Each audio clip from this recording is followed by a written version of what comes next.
Swastiastu. Yang terhormat, Ibu Gusti Ayu Purnamawati, SE MSI AK, selaku dosen pembimbing utama saya. Yang saya hormati Bapak Dr. Gede Adi Yuniarta, SE AK MSI, selaku dosen pembimbing pendamping saya.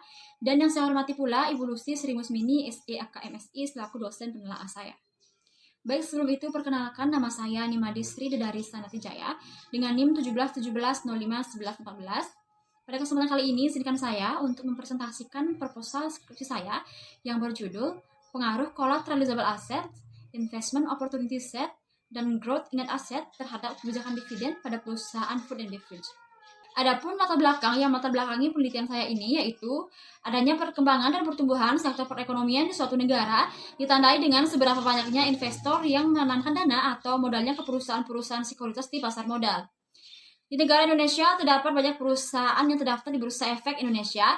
Salah satu di antaranya yaitu perusahaan manufaktur industri barang dan konsumsi, khususnya pada perusahaan subsektor makanan dan minuman atau istilahnya perusahaan food and beverage. Di mana perusahaan ini menjadi daya tarik dan diminati oleh masyarakat luas karena merupakan perusahaan yang kerap dicari oleh masyarakat untuk memenuhi kebutuhan hidupnya sehari-hari. Selain itu juga, tingkat konsumsi dipengaruhi oleh banyaknya jumlah penduduk Indonesia. Berikut ini adalah data pertumbuhan penduduk Indonesia tahun periode 2015 sampai 2019 yang bersumber dari www.bps.go.id. Seperti yang kita lihat berdasarkan data tersebut, jumlah penduduk Indonesia semakin bertambah di setiap tahunnya. Hal ini dapat disesuaikan dengan data penjualan bersih di beberapa perusahaan food and beverage yang terdaftar di Bursa Efek Indonesia pada tahun 2012 sampai 2019 pada berikut ini. Menurut data di atas, terdapat beberapa perusahaan food and beverage yang mengalami penjualan bersih yang meningkat di setiap periodenya. Maka dari itu dapat dikatakan bahwa perusahaan ini memiliki prospek yang baik untuk kedepannya.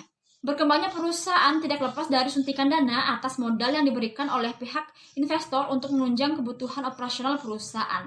Namun dengan demikian, para investor tentunya menginginkan keuntungan atau feedback yang diberikan oleh pihak perusahaan berupa capital gain dan dividen. Untuk meyakinkan para investor agar tetap bertahan melakukan investasi di perusahaan-perusahaan tertentu, maka manajer perusahaan tersebut membagikan sebagian dividennya untuk para investor.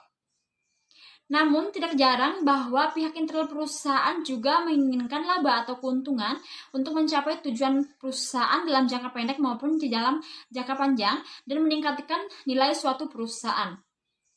Hal ini sejalan dengan teori relevan bird in hand theory menurut Gordon dan Litter pada tahun 1969 menyatakan bahwa investor lebih menyukai dividen tunai daripada imbal hasil dari investasi di masa yang akan datang atau capital gain.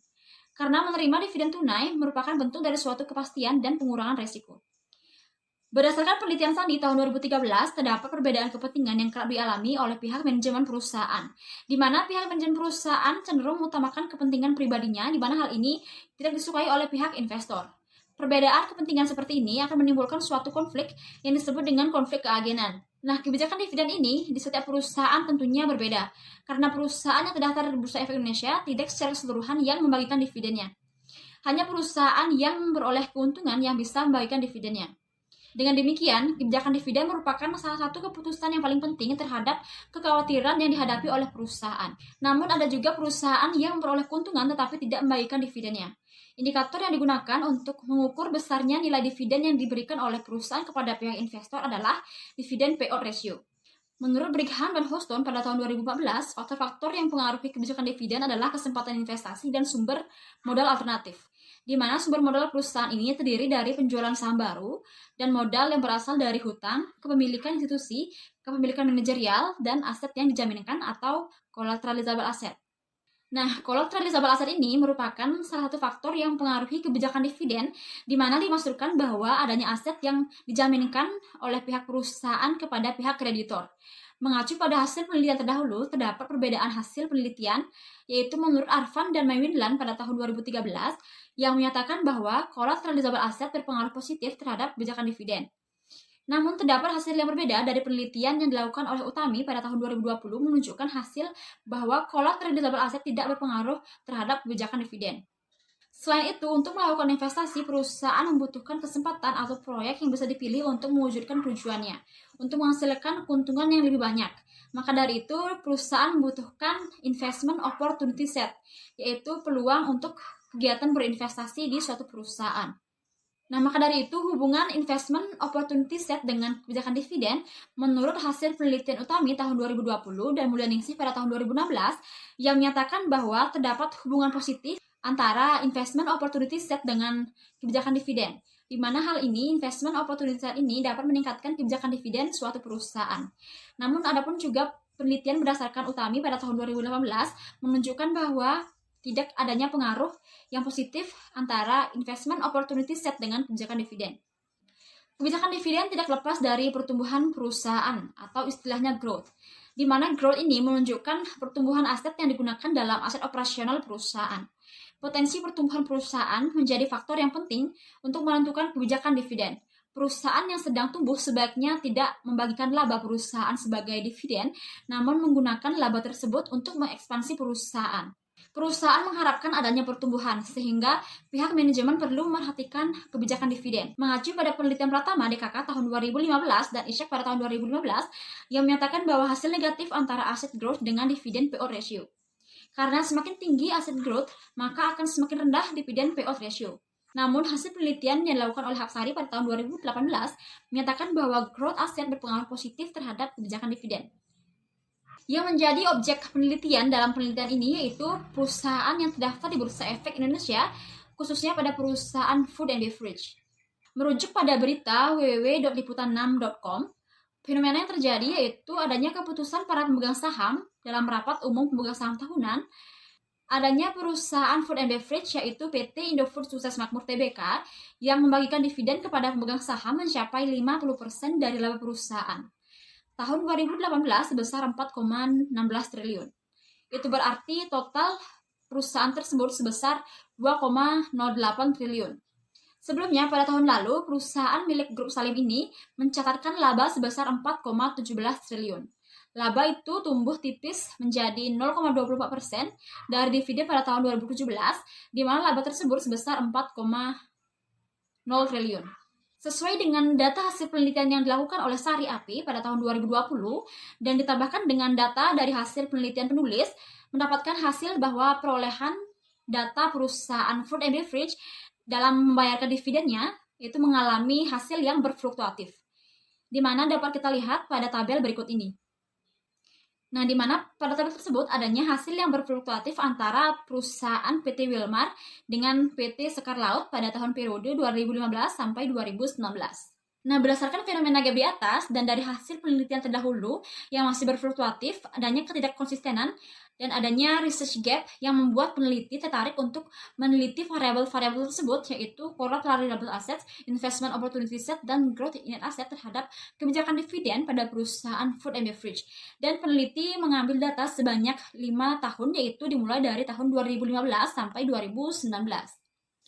Selanjutnya yaitu identifikasi masalah. Berdasarkan latar belakang yang telah diurutkan di atas, berikut ini merupakan identifikasi masalah penelitian. Yang pertama yaitu masih adanya perusahaan food and beverage yang masih belum memenuhi kewajibannya dalam melaporkan keuangan dan juga membagikan dividennya kepada pihak investor. Lalu yang kedua yaitu terdapat beberapa faktor yang mempengaruhi kebijakan dividen, diantaranya yaitu pertumbuhan perusahaan, kesempatan berinvestasi, struktur modal, struktur kepemilikan, dan lainnya. Dan yang ketiga yaitu adanya perusahaan food and beverage yang dalam pembagian dividennya bersifat fluktuatif atau naik turun dan tidak konsisten tiap periodenya. Dan yang terakhir adalah adanya hasil dari penelitian terdahulu yang masih memperlihatkan hasil yang tidak konsisten. Selanjutnya yaitu rumusan masalah. Adapun rumusan masalah yang akan diteliti yaitu yang pertama, apakah collateralizable asset berpengaruh terhadap kebijakan dividen pada perusahaan food and beverage? Lalu yang kedua, apakah investment opportunity set berpengaruh terhadap kebijakan dividen pada perusahaan food and beverage? Lalu yang ketiga yaitu apakah growth in net asset berpengaruh terhadap kebijakan dividen pada perusahaan food and beverage? Tujuan penelitian. Berdasarkan rumusan masalah tersebut, adapun tujuan dari penelitian ini yaitu yang pertama, untuk mengetahui pengaruh collateralizable asset terhadap kebijakan dividen pada perusahaan food and beverage. Lalu yang kedua yaitu untuk mengetahui pengaruh investment opportunity Untuk mengetahui pengaruh collateralizable asset terhadap kebijakan dividen pada perusahaan food and beverage. Lalu yang kedua yaitu untuk mengetahui pengaruh investment opportunity set terhadap kebijakan dividen pada perusahaan food and beverage. Lalu yang ketiga yaitu untuk mengetahui pengaruh growth in net asset terhadap kebijakan dividen pada perusahaan food and beverage. Manfaat penelitian.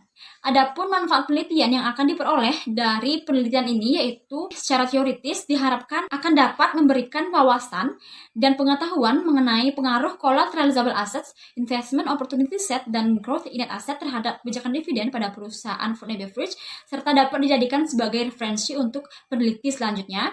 Lalu yang kedua yaitu adanya manfaat praktis. Nah, manfaat praktis ini dibagi menjadi yang pertama yaitu bagi mahasiswa, di mana diharapkan dapat menambah pengetahuan tambahan mengenai kebijakan dividen suatu perusahaan yang dipengaruhi oleh collateralizable assets, investment opportunity set, dan growth in net asset. Lalu yang kedua yaitu bagi pihak lembaga. Diharapkan dapat menambah referensi dan dijadikan informasi dalam memperluas wawasan. Lalu yang ketiga yaitu bagi investor dan juga masyarakat umum. Hasil penelitian ini dapat dijadikan sebagai acuan dalam mengambil keputusan untuk berinvestasi dengan menganalisis laporan keuangannya, dengan memahami pengaruh collateralizable assets, investment opportunity set, dan growth in net asset terhadap kebijakan suatu perusahaan. Selanjutnya yaitu kajian teori. Kajian teori ini dibagi atas grand teori, yaitu adanya teori keagenan atau agency teori. Teori ini dikemukakan oleh Jensen dan Mackling pada tahun 1976 bahwa pihak manajemen adalah agens dan sedangkan pemilik saham merupakan prinsipal. Teori ini juga yang mendasari bahwa adanya konflik di antara kedua belah pihak, antara manajer dengan pihak pemegang saham yang bertolak belakang, di mana pihak manajer yang kerap mementingkan kebutuhan internal perusahaan dalam mencapai tujuan perusahaan. Yang kedua yaitu adanya teori sinyal atau sinyalin teori. Nah, di mana teori sinyal ini menyatakan bahwa investor menganggap perubahan dividen sebagai syarat dari perkiraan manajemen atas laba. Selanjutnya yaitu teori dividen, di mana dividen merupakan pembagian laba atau keuntungan perusahaan yang dibagikan kepada pemegang saham yang sesuai dengan jumlah saham yang dimilikinya. Pendapatan dividen yang diterima tersebut sudah tentunya pendapatan yang memang sudah diperuntukkan untuk pemegang saham terlepas dari pemenuhan kebutuhan internal perusahaan. Selanjutnya yaitu bird in the hand theory, di mana teori ini dikembangkan oleh Linter dan Gordon pada tahun 1969 menyatakan bahwa investor lebih menyukai dividen tunai daripada imbal hasil atas investasi atau capital gain di masa yang akan datang karena menerima dividen tunai merupakan bentuk dari suatu kepastian dan pengurangan risiko. Selanjutnya yaitu landasan teori. Nah, di sini landasan teorinya adalah pertama, kebijakan dividen. Menurut Janavi pada tahun 2017, kebijakan dividen merupakan keputusan apakah laba yang diperoleh perusahaan akan dibagikan ke pemegang saham dalam bentuk dividen atau bahkan dijadikan sebagai laba ditahan untuk kepentingan perusahaan dalam memenuhi kebutuhan operasional perusahaan. Mana selanjutnya adalah pengertian dividen payout ratio, di mana kebijakan pembayaran dividen suatu perusahaan tergambarkan dari dividen payout ratio, yaitu rasio yang mengukur seberapa banyak perusahaan dalam membagikan dividennya kepada pemegang saham. Namun, yang membagikan dividen hanyalah perusahaan yang beroleh keuntungan atau laba yang banyak dan sudah memenuhi kebutuhan operasional perusahaan. Sedangkan ada juga perusahaan yang kekurangan dana dalam memenuhi kegiatan operasionalnya sehingga tidak bisa membagikan dividennya, namun dijadikan sebagai laba ditahan untuk kepentingan suatu operasional perusahaan. Selanjutnya yaitu collateralizable assets. Nah, di mana collateralizable asset ini merupakan faktor yang mempengaruhi kebijakan dividen yang dapat diartikan sebagai besarnya aktiva yang dijaminkan oleh kreditur untuk dijadikan sebagai jaminan. Investment opportunity set. Nah, di mana variabel ini berperan sangat penting dalam keuangan perusahaan untuk mencapai tujuan perusahaan. Peluang investasi ini secara umum menggambarkan tentang luasnya kesempatan atau peluang investasi bagi suatu perusahaan. Proxy investment opportunity set ini dibagi atas 3 proxy, yaitu yang pertama adanya investment opportunity set berdasarkan harga, lalu ada berdasarkan investasi, dan berdasarkan varian.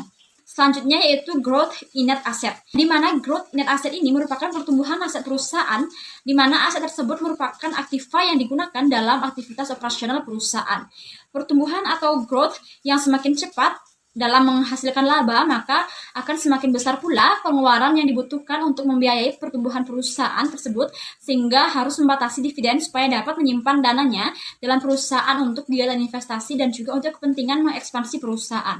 Selanjutnya yaitu kerangka berpikir. Berdasarkan teori dan penelitian sebelumnya, maka kerangka berpikir dalam penelitian ini yaitu menjelaskan hubungan antara collateralizable assets, investment opportunity set, dan growth in net asset terhadap kebijakan dividen pada suatu perusahaan food and beverage pada tahun periode 2015 sampai 2019 yang terdaftar di Bursa Efek Indonesia yang tergambar pada gambar berikut ini. Hipotesis penelitian, di mana hipotesis merupakan jawaban yang sifatnya sementara dari pokok permasalahan penelitian yang diuji kebenarannya.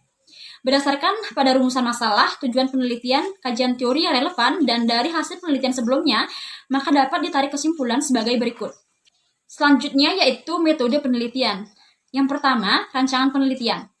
Penelitian ini menggunakan analisis berupa angka yang menggunakan jenis penelitian kuantitatif dengan menganalisis data-data yang menggunakan metode statistik dalam proses pengujian hipotesis. Penelitian ini terdapat variabel terikat yaitu kebijakan dividen dan variabel bebas yaitu collateralizable asset, investment opportunity set, dan growth in net asset. Selanjutnya yaitu mengidentifikasi variabel terikat sehingga dapat merumuskan masalah, kemudian menentukan tujuan dan manfaat penelitian. Selanjutnya menentukan kajian teori untuk bisa menjawab rumusan masalah tersebut.